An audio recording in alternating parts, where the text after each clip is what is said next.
Sementara itu, Saudara, Badan Meteorologi, Klimatologi, dan Geofisika Stasiun Meteorologi Kelas 1 Blang Bintang Aceh Besar, Selasa memprediksi hingga 2 hari ke depan, wilayah Aceh masih akan diguyur hujan baik dalam intensitas berat maupun sedang. Dari pantauan yang dilakukan Stasiun Badan Meteorologi, Klimatologi, dan Geofisika Kelas 1 Blang Bintang Aceh Besar, hujan akan mengguyur wilayah Aceh hingga 2 hari ke depan. Oleh sebab itu, masyarakat diminta terus waspada saat beraktivitas. Apalagi dari pantauan cuaca yang dilakukan oleh BMKG, hujan lebat disertai petir dan angin kencang akan mengguyur sebagian wilayah Aceh, wilayah barat selatan, Aceh Tengah, dan Bener Meriah. Sementara wilayah Aceh lainnya dalam 2 hari ke depan diprediksi akan mengalami hujan dalam intensitas sedang hingga ringan.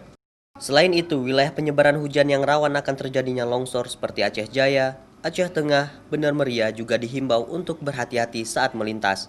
Memang di Aceh udah beberapa hari ini kita lihat masih dalam kondisi masa udara yang mengerucut, artinya apa? Terjadi konvergensi di Aceh dan juga ada terjadi pembelokan angin.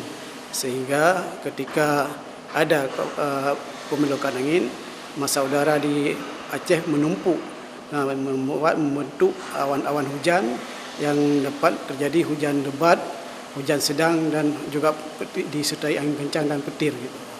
Hujan yang terjadi hampir seluruh wilayah Aceh dalam 3 hari terakhir dikarenakan adanya pembelokan angin yang mengakibatkan massa udara menumpuk sehingga terbentuknya awan hujan di wilayah Aceh. Syahril, Kompas TV, Aceh Besar.